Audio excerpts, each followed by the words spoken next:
Hola, ¿cómo estás? Dios te bendiga, espero que te encuentres bien. A continuación vamos a hacer la exposición de la tarea número 9 de la clase de las 100 horas. Ya vamos a iniciar con lo que tiene que ver con la vida de Cristo. Entonces voy a compartirles la pantalla a ustedes para mostrarles la presentación. Ya la tengo por acá abierta. Ok, vamos a esperar. Ya me dice que se está compartiendo pantalla. Entonces, como les decía, vamos a hablar acerca de la vida de Cristo, ¿verdad? La vida que él tuvo acá en la tierra. Vamos a ampliar un poquito nada más. Ok, vamos a hacer un recorrido de la historia de la vida de Cristo de forma cronológica, o sea, de forma lineal. Vamos a ver el ministerio por años, en el año 1, año 2, año 3, en su preparación previa, sus milagros, en la semana de la pasión de Cristo y las parábolas que él hablaba. Entonces, en la segunda parte, lo primero que vamos a mencionar es la genealogía de Jesucristo.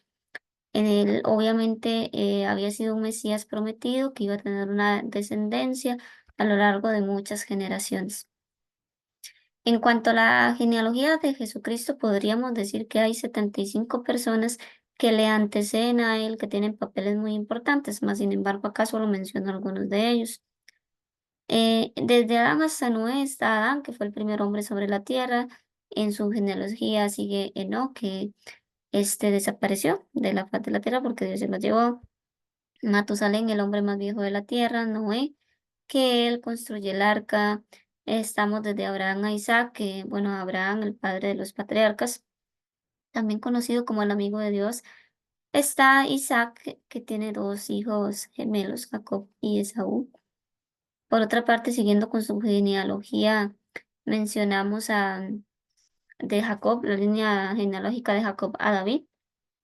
En ese momento, Jacob se le cambia el nombre por Israel, es el papá de los 12 patriarcas o de las 12 tribus de Israel. Vos es aquel hombre que se casó con una mujer que se llamaba Ruth, la Moabita, la redime, ¿verdad? En ese momento. Está David, el rey de Israel, el que también mató a Goliat. Luego tenemos la historia de Zorobabel a José. Zorobabel, bueno, fue el que ayudó cuando el pueblo estaba cautivo en Babilonia, que el pueblo regresara de su cautividad. José, ¿verdad?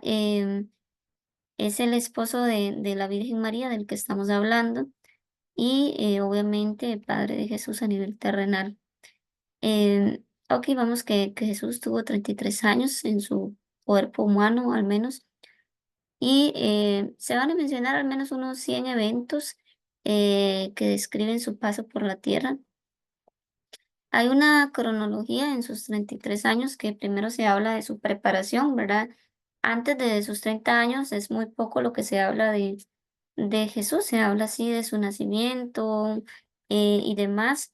En el año 1 se le reconoce como el año de la oscuridad de Jesús porque son sus primeros pasos en el ministerio.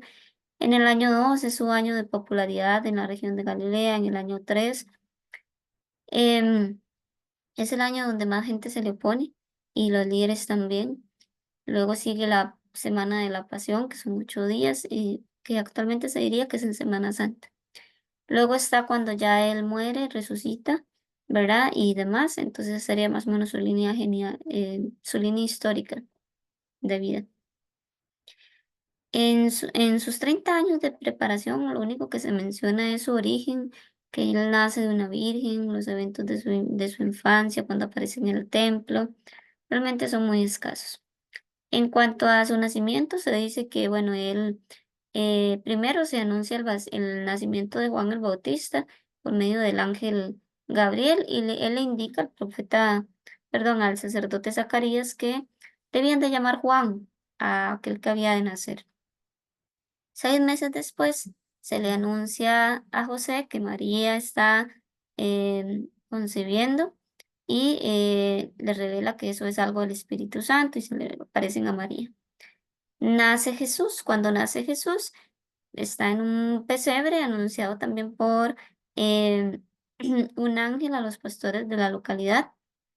Luego, lo visitan a Jesús, habiendo nacido los sabios del oriente, ¿verdad? Para adorarlo y traer presentes para él. Luego Jesús huye hacia Egipto porque un ángel se le aparece a él diciéndole que tiene que salir de ahí para que no maten a Jesús, parafraseándolo de esta forma. Por otro lado, está cuando Jesús aparece, perdón, es llevado al templo por sus papás a los 40 días de nacido, como era de costumbre. Quienes lo reciben era la profetisa Ana y Simeón, que era un hombre de Dios. Dios les había prometido que no iban a morir hasta no ver el Salvador. Luego, al fallecer Herodes, que era el que provocaba la matanza de todos aquellos niños, en el tiempo en que nació Jesús, el ángel se le aparece a José, le dice, ya puedes regresar sin ningún problema. Y ellos regresaron, pero a Nazaret. Jesús aparece a los 12 años en el templo, ¿verdad? En aquel momento había una fiesta que se llamaba una fiesta de Pascua. Dice que sus papás duraron 3 días buscándolo. No lo encontraban y cuando lo encontraron era con los doctores de la ley hablando cosas que tienen que ver del reino. En el primer año del ministerio de Jesús se le conoce como el año de oscuridad. También son escasos algunos registros, pero se registra lo que tiene que ver con su bautismo, su inicio en público, entre otras cosas. En ese año, bueno, Juan el Bautista le antecede como precursor. Entonces es aquel que clamaba, ¿verdad? En el desierto, preparen el camino al Señor. Muchos se arrepentían y se bautizaban. Jesús va a él para ser bautizado por Juan, lo convence de eso porque él dice, ¿cómo vienes a mí para que yo te bautice? Yo debería ser bautizado por ti. Al ser bautizado Jesús, entonces dice que se oye una voz del cielo que dice, este es mi hijo amado en quien me complazco. Se oye la voz del Señor, desciende el Espíritu Santo como paloma y vemos a Jesús allí. Y con Juan. Luego está la tentación de Jesús en el desierto. Él durante 40 días y 40 noches reside en el desierto.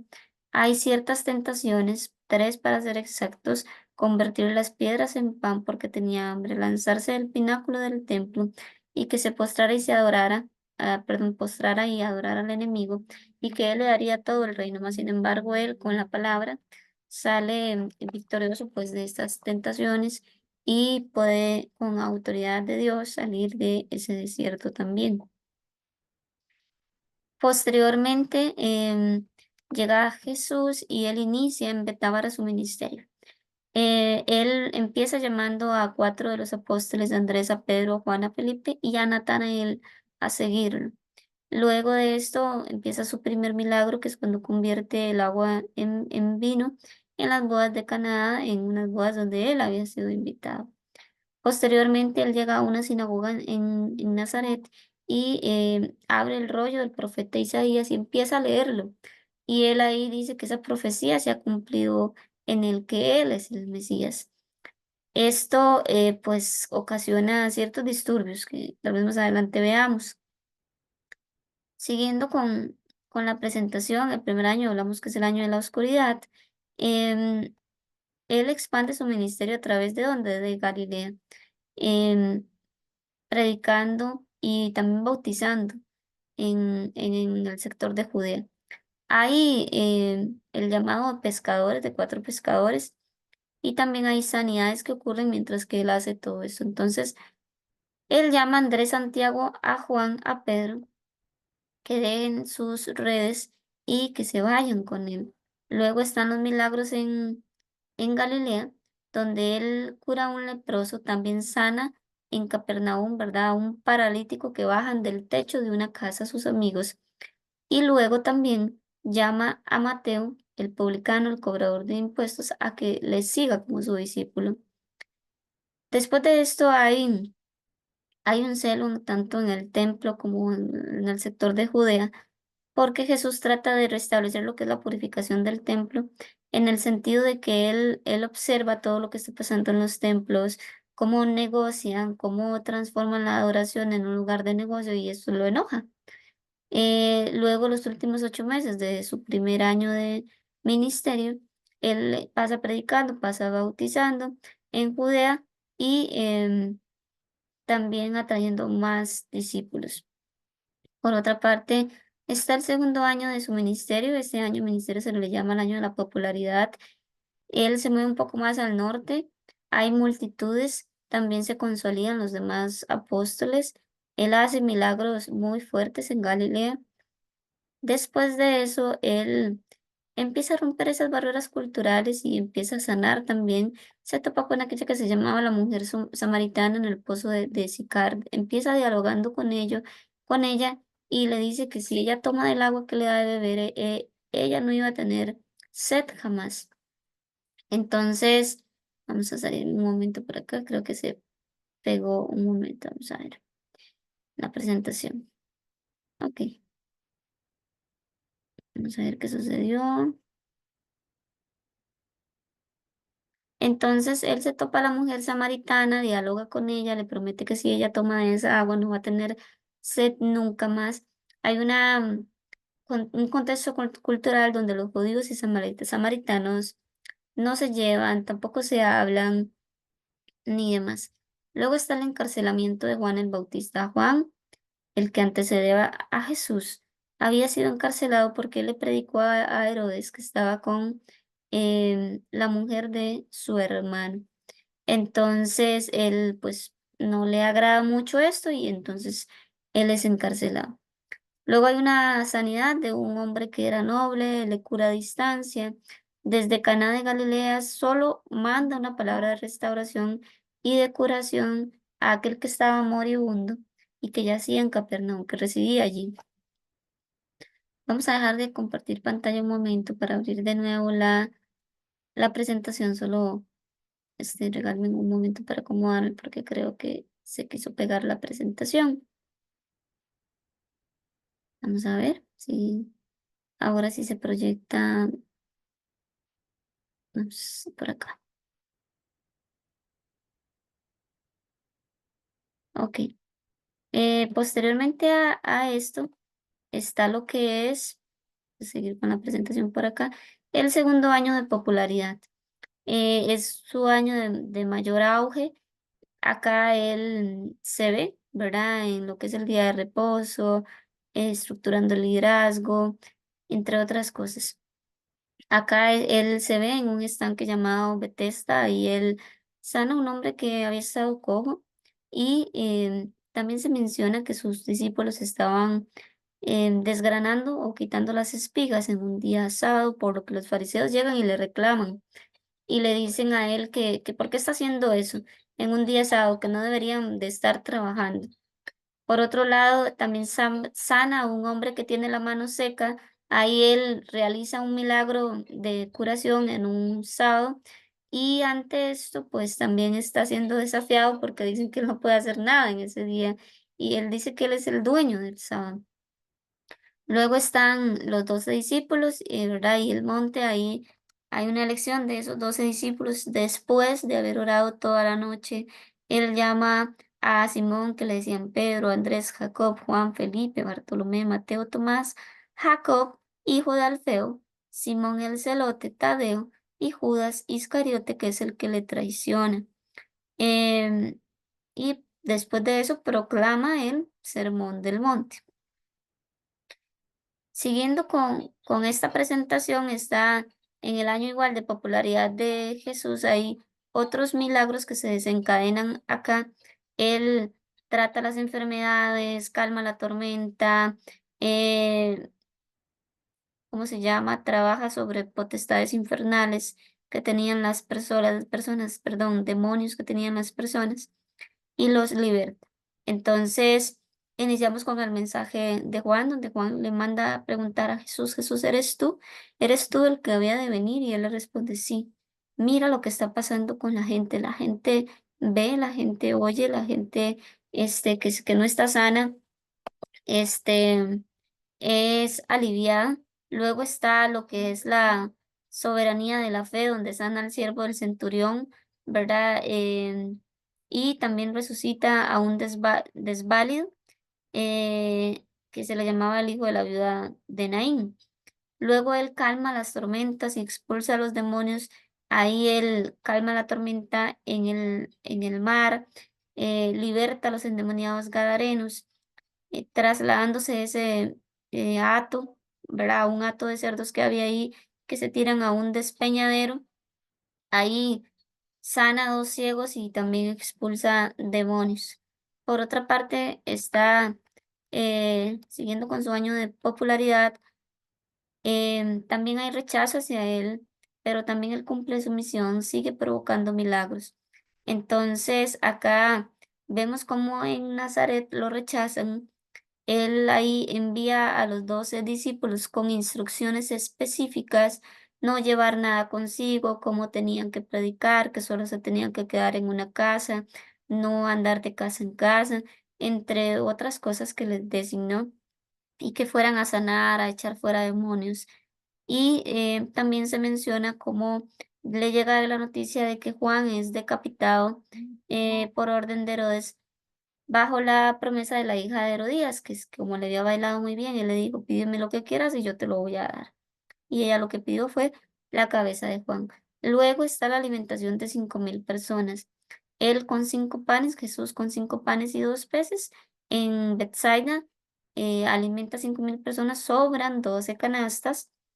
También se ve que Jesús camina sobre el mar a medianoche, cura, ¿verdad? También en Genezaret, y él se autoproclama que él es el pan de vida. Yo soy el pan de vida y explica, ¿verdad? Esa parte. Vamos al tercer año del ministerio de Jesús, un año de mucha oposición para él, donde los líderes religiosos lo azotaron en gran forma y pues eso termina acabando con su vida, que al final era un propósito del Señor también. Aquí él se ve caminando un poco más de cerca con aquellos discípulos más íntimos, em, y su camino con los líderes que le oponían, ¿verdad? Él se pasa por ciertos lugares llamados Fenicia, Decápolis, Galilea. En Fenicia y en Decápolis sana la hija de la mujer sirofenicia. También alimenta 4.000 personas con 7 panes y un poco de peces y recoge 7 cestas después.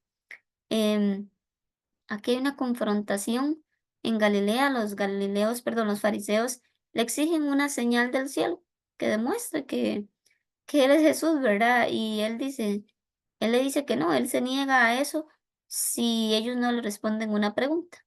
Entonces, no realiza para convencerlos a ellos porque ellos a la verdad lo que querían hacer era probar a Jesús.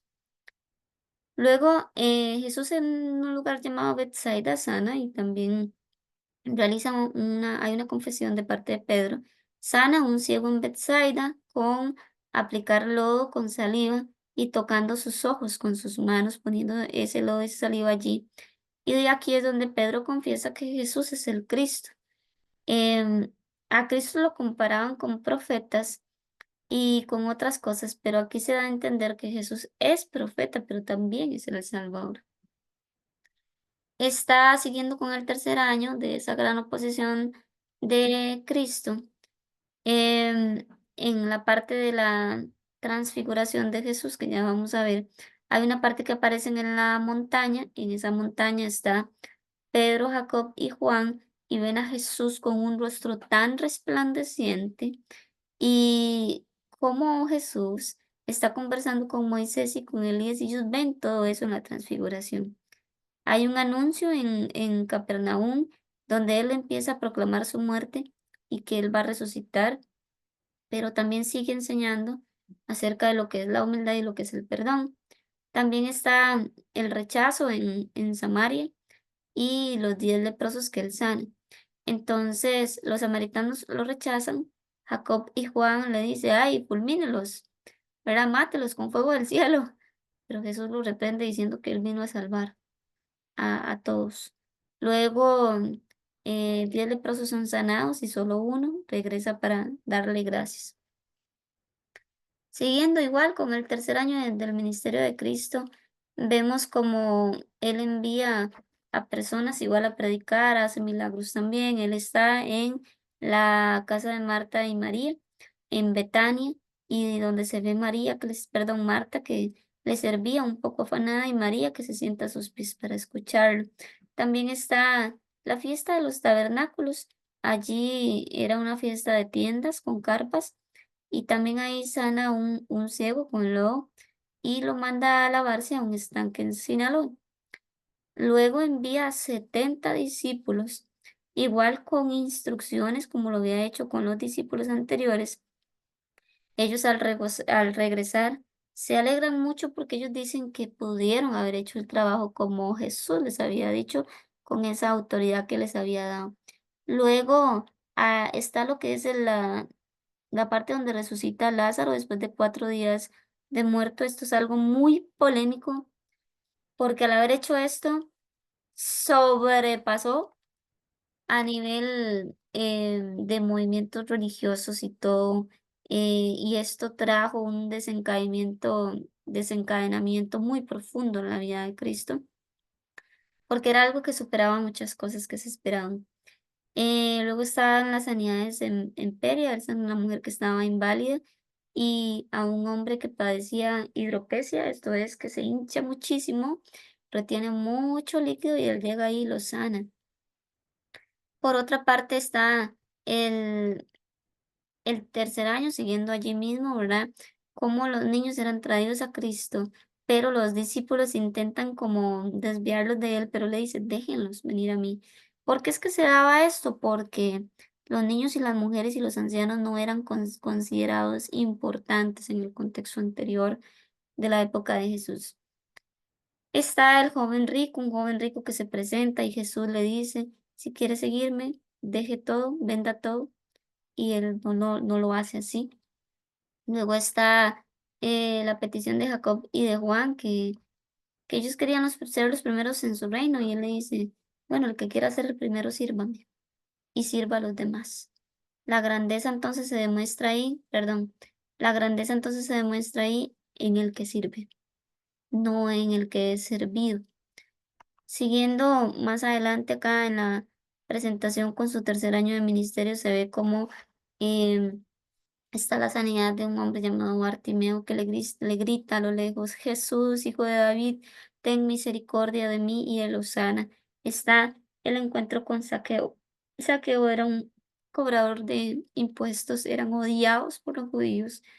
Entonces, cuando ven esto, dicen, es que va a ir a meterse a la casa de un pecador porque le dice, bájate de ese árbol". Saqueo era muy pequeño, porque hoy voy a estar en tu casa. Luego, la unción en Betania, María unge los pies con un ungüento muy costoso.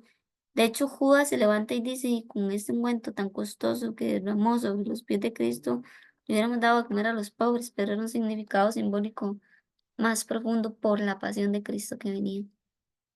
Luego está los 8 días de la pasión de Cristo. Aquí se muestra su sacrificio, cómo nos redime de pecado, nos limpia, nos lava a través de lo que él hizo. Los juicios de él que fueron inciertos en el sentido de que no eran inciertos, no, sino no estaban fundamentados. Mas sin embargo, él murió por nosotros y como su pacto, su meta fue cumplida, ¿verdad? En la cruz del Calvario. Por otra parte, vamos a seguir caminando acá. Ok. Dice, se detalla la pasión de Cristo, sus últimos 8 días, por decirlo de esa forma, de una manera cronológica. El domingo, ¿verdad? Donde él entra en un pollino, donde le tiran palmas, donde lo adoran al entrar a la ciudad. En el día martes, donde él calla a los escribas y le hacen un interrogatorio sobre el origen del bautismo de Juan. El miércoles, que es el día de reposo, él descansa. El jueves, ¿verdad? Hay una cena, ahí él lava los pies de los discípulos, instituye la Santa Cena, realiza un sermón donde él se despide, se retira a medianoche, va a orar a Getsemaní. Judas se aparta en ese momento. Siguiendo con esos mismos, em, vamos a ver, la Santa Cena, con esos mismos días está también las parábolas que menciona Cristo, ¿verdad? De los dos hijos, uno le dijo a su papá que sí iba a hacer lo que le pidió y al final no lo hizo. Y el otro le dijo que no y al final sí lo hizo. Esto demuestra que hay dos tipos de público, unos que sí realmente se arrepienten y otros que no. Eh, Está la parábola de los labradores malvados, ¿verdad? Que en este caso habían hecho un acuerdo con el dueño de los que arrendaban, mas sin embargo ellos matan a un asesino cuando el dueño va y les cobra y desean como robarle, por decirlo de esa forma. Luego está la parábola de la piedra desechada. Había una piedra muy importante, estaban haciendo una construcción, ellos la apartan, la desechan, pero al final se dan cuenta que era la piedra más importante sobre la que deseaban construir, tenían que construir y era Jesús, hacen énfasis que él era la piedra más importante sobre la que tenemos que construir. Em, También está, bueno, la prédica con los fariseos, ¿verdad? La moneda de la viuda que ya dio todo lo que tenía. Se da un sermón escatológico sobre el fin del mundo y otras cosas más. Lo que es el día viernes, ¿verdad? Jesús es traicionado por Judas. Él muestra cómo lo va a identificar. Pedro le corta la oreja a uno de los siervos que vienen contra él y Jesús llega y le pone la oreja, lo sana. Jesús es llevado a los tribunales ante Anás, ante Caifás, que eran sacerdotes y miembros del Sanedrín. Él es enjuiciado. Pedro lo niega 3 veces, como había dicho Jesús. Es enviado a Poncio Pilatos y Poncio Pilatos lo regresa, ¿verdad?, al otro gobernador.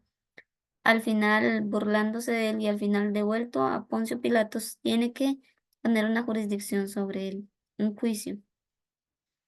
En su periodo ya de ser crucificado, en camino hacia el Gólgota, es ayudado por un hombre llamado Simón de Cirene.